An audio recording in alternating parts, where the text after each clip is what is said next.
You're listening to Ideas and Leaders podcast. I'm Elena Paweta, Executive Communication Coach and TEDx organizer. With each episode, I'll share with you communication tips and ideas from top business leaders to help you excel in your career.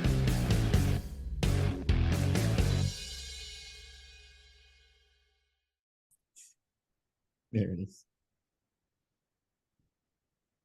Welcome to the next episode of Ideas and Leaders podcast. And today I have Tony Martignetti as my guest, and we are going to speak about leadership, very exciting topic that we are having very often on Ideas and Leaders. So Tony is a trusted leadership advisor, entrepreneur, idea generator, and people connector.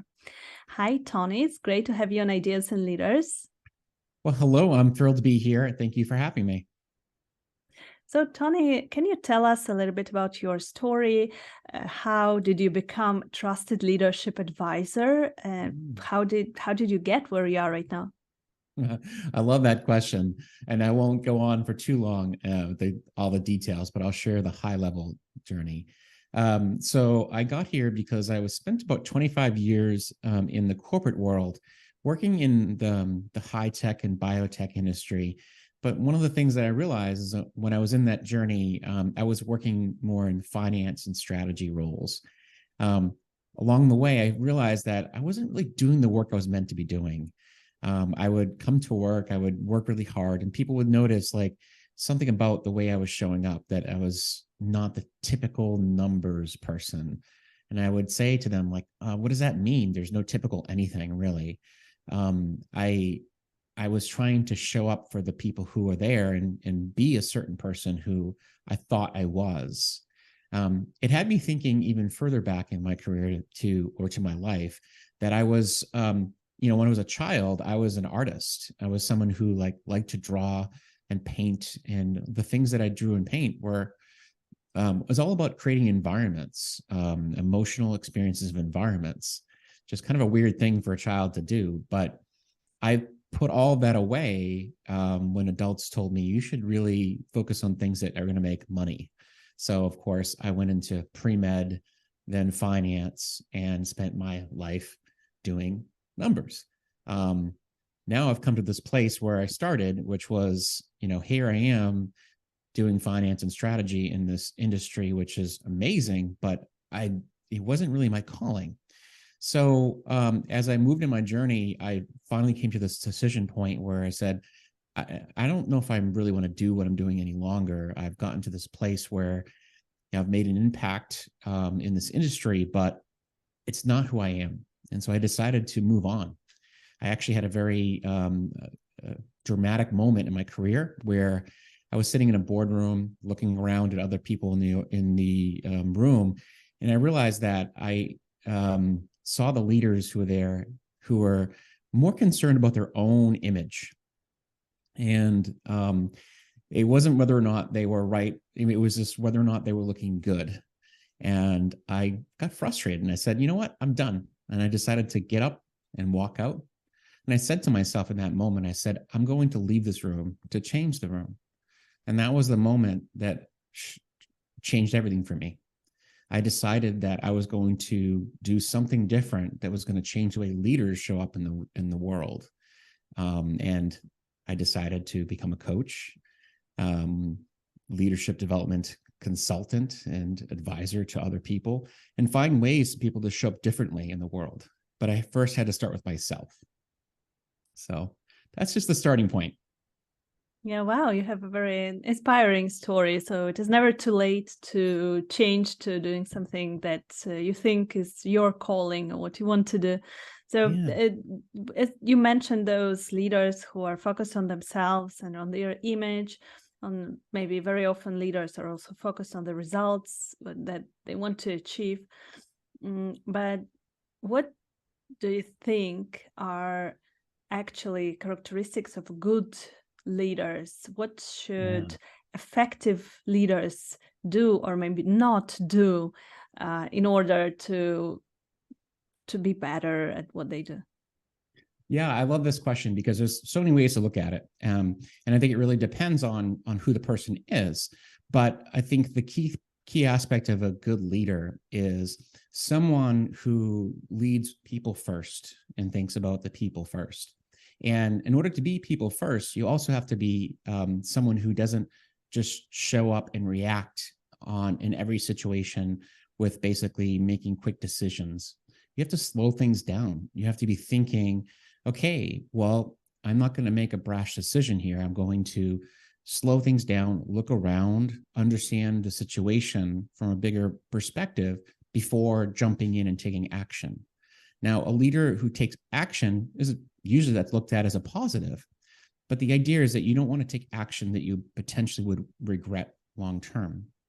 So to make a long story short, I see a more of a proactive versus a reactive leader is one that is able to lead in a better way because they're able to sense this ability to see beyond the edges and know that slowing down is more intentional as opposed to moving too fast and not being able to make better decisions.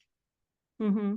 Yeah. So, I mean, in theory, it sounds very good, but what about the practice? What if we have to move fast and in business, you know, the environment is always very dynamic and things change. And today we have one thing, tomorrow we have a different thing. We have many projects at the same time. And what such leaders who have to put the people first and have to think before they act, how do you work with such people who say that, okay, but some things cannot be done in practice? Yeah. Well, I mean, I often think about this. I love your question because there's a sense of like knowing, okay, what is our priority right now that needs to be dealt with? But knowing that not everything looks, sometimes they look like a priority right now, but it's not necessarily a priority. It just seems like that. We have to get more in touch with what reality is. And that's why I often say about slowing down doesn't seem like it makes sense. But in reality, doing that allows you to see things more clearly. For example, we may look at a situation where tomorrow, a crisis hits a company. Let's say it's a biotech is a company that, an industry that I've been working in for years, where like they have a clinical trial failure and they have to react to it. And so the first thing they might think is, okay, well, we have to stop the trial and we have to tell everyone about it. But before they do that, they may stop and say, okay, well, what are we going to do about like communicating to the sites? How do we want to voice it internally? Let's not just jump out and react. Let's slow things down and see what is the message we need to share internally about what we're learning about the situation. So communication is important, but it starts with understanding the situation first before jumping in and making an action that potentially could have repercussions on people. Yes, definitely. And I think that we experienced such a situation when the COVID pandemic started, and many leaders around the world, they had absolutely no idea what to do, what is going on. And people were waiting for what should we do? What is going on? Yeah. Tell us something. And I think that it was a challenge. It was a challenge for leaders to, analyze the situation and look what is this that we need to communicate to our teams, right? So it can be also an example of such a situation. Yeah. And I think one of the things I'll clarify in this is to say, it's not always knowing what to do next, but sharing that as well, to say, hey, we're not sure yet the path we're going to take.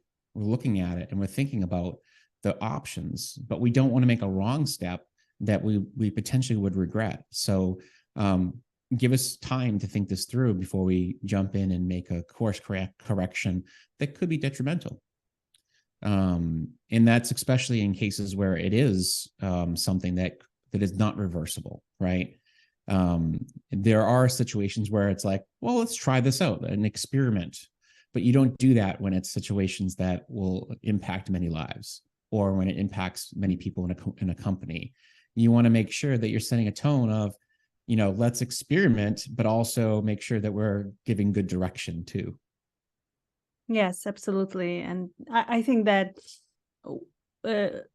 when we see a person who is analyzing, who is maybe not sure what to say and what is the situation, what is going on, but they are analyzing, they're thinking what to do, what to say, and they are vocalizing it, then people feel more comfortable. I think that we saw some examples of politicians, for example, who were, instead of analyzing the situations, they were just sharing their opinions on the and then people, they don't feel comfortable listening to such communication, but they need to feel that the leader is actually will make the right decision, even if they didn't do it yet. So I totally agree with you. But what about this aspect of putting people first? So you mentioned that this is important.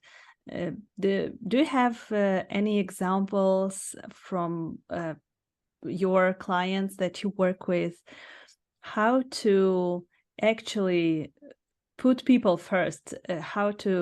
What can we do in order to make people perform better, to have a high performing team? Yeah, I think that's the great thing about this is that when you put people first, everything else kind of follows that. There's a sense of like knowing that when you care about the people around you, the people on your team and in your organization, that there's that the results will follow. But here's what it looks like. When you have people you're hiring to your team and you want to make sure that you understand how to get them engaged in the work, the first thing you have to do is you got to build a sense of trust. Do you talk with them in a way that builds trust? Do you bring them in? Do you communicate well with them? And when you do you kind of motivate them in a sense that says, this is where we're going, and this is the vision I have, and I'd love to have your thoughts about where we'd like to be going together. And if you're on board, here's the part that you can play along that journey. The team starts to build around that vision, and then before you know it, there's a sense of commitment that each person has to that vision, and accountability amongst each other. So it starts to build from that trust, then to commitment and accountability, and then before you know it, you start to see these things like the results start to show up from this commitment and accountability. It's the foundational pieces that have to be built first. But you have to start from that sense of, okay, who do I have on the team, and have I built that connection with them, that trust? So I think that's the foundation that we need to be thinking about first and foremost. And when you care about people first, what happens is you're not afraid to go out and have these challenging conversations and say, hey, I do care about you, and I want to make sure that you understand where we're falling short. Maybe there's some areas where we need to do something better, and here's what I'm seeing as an area for growth for you, or here's an area where the team could potentially move forward more powerfully. But it comes from a place of heart, not from a place of I'm pointing fingers. I'm pointing at you and saying you're falling short, and you better pick up. You have to start with that sense of caring and trust. Yeah, it is so important to show that you actually care about your team. Yeah. About this vision and sharing vision. I think that in many cases, this vision becomes very much like theoretical. And for example, thinking about my younger years, when I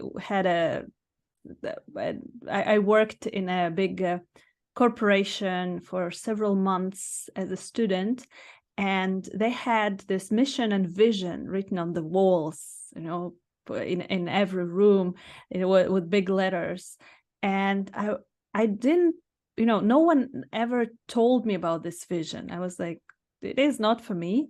I Mhm. was, and you know, thinking about this, I'm thinking that is it possible to actually make people part of this vision, not just, you know, putting it on the wall and hoping that people will adopt Read this it. vision as their own?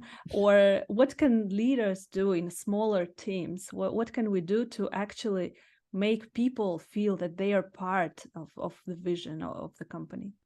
Yeah, I love that you say that, because what I said earlier around, like, you know, the leader, you know, putting the vision out there, it's important for someone to go first, but there's also a sense of making it malleable enough that they engage other people in the shaping of it, that it's open to other people's, you know, putting their imprint into it, and, you know, being able to have an opinion into where they're going.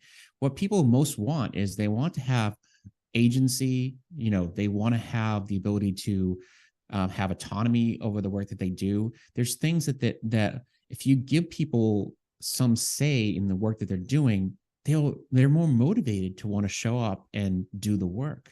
So if it's just something that's mandated on them and saying, hey, just do this because I tell you to do it, or because this is the thing that I thought of, then there's no sense of buy-in. But if you create this thing and say, hey, you know, here's what I'm thinking, I'd love to hear your thoughts, let's continue on this vision together and build it together, and then it becomes something that's more of a I want your buy-in too, to go on this path together. It's more of a, you know, not the leader going solely ahead, but everyone going together. But someone has to start the ball going, be a catalyst, and that might be the person who's the head of the company, the head of the group, somebody who has to be the catalyst. Mm-hmm, mm-hmm. Yeah, it's I love it that we need to make people engaged into the vision, Yeah. into making plans, and then they feel that they are part of it. So we can ask them to. I recently had a conversation, and one person asked me what to do at the online meetings when I'm asking something, and there no one is answering, and there is a, you know, quiet Zoom room or Teams room, and cameras are off, no one is saying anything. And then I said that, well, maybe they just know that everything is written on the slides already, and they don't have anything to share, and no matter what they say, anyway, there will be next slide with the information. So maybe this is what you say, that we need to give this space to people to contribute, to actually say something, not just to make an interaction and then continue with PowerPoint presentation, but actually to write this down and to put it on paper and to introduce it. So this element of co-creation. So what do you recommend when you're working with your clients? How can we introduce this element of co-creation into working with our teams? Yeah, there's something about what you shared, and I love that you bring this word of co-creation, and because it's so beautiful that we think that way. And every time I'm working with people, I'm always saying that, hey, this is a co-creative process, because it should be something where, you know, where it's a give and take. There's a fluidity of the conversation and moving through each other. And the way that I think about this, and this is something that's kind of coming up right in this moment, is this sense of like a pattern interrupt. You know, if you're stuck in a pattern and things are just kind of like going along, and you feel as though, okay, well, if I just wait a few minutes, the next thing that's going to happen is this. And I'm just, even if I have questions, I'll just wait and see what happens. Well, if you're the leader of a group, or if you're the person on the other side of a you know, one-on-one meeting, silence, or do something different. Change up your pattern for a moment and see what happens. See how people react, and allow that discomfort for a moment to serve as a way to say, hey, let's change the way we're showing up for each other. Let's change the way that we're moving forward, because life is not supposed to be a monotonous pattern or a monotonous journey. It's about us creating together. So let's change things up. Let's create something different right now in this moment. And so if it's a Zoom meeting that's gone stale, Take a moment, have everyone stand up, have everyone share something that is completely different, put a question into the room, get people out of that moment, and then come back with a fresh perspective. Or if it's a conversation, a one-on-one conversation, maybe you bring the elephant in the room of, hey, I'm noticing like there's something about this conversation that has gone stale. I'm wondering if what's on your mind? Let's talk about it. And have that like just put out there. I know it seems very confronting, but maybe that's exactly what they need. Yes, it is. I love it. That we need to do something differently to break the pattern sometimes. It helps. And Tony, I wanted to ask you about your book. I know that you have a book that is called Climbing the Right Mountain. Can you tell us a little bit about it, what your book is about? Sure. And I'm sure it is very interesting. It is about leadership, right? And finding fulfillment. It is, yes. And it starts with self-leadership, really, and then into leadership as a whole. But the whole concept of climbing the right mountain starts with this idea that like we go through our lives on this path of, trying to be this person we've defined basically this idea of success that we have in our mind. And we move towards this path to get to the top of the mountain. And when we get there, we look around and we say, okay, do I like what I've accomplished? And oftentimes we don't. We sometimes question, maybe this wasn't the right path for me. And we have to reconnect with our own definition of success, not what society or other well-meaning people in our lives have decided was right for us. And so what I'm doing in the book is I take people through like a guideposts to really question, do I have the right people around me? Do I have the right definition of success for myself? And how am I ensuring that I'm becoming the person I want to be? And am I leading in the right way for the people around me? So it's kind of like a reset.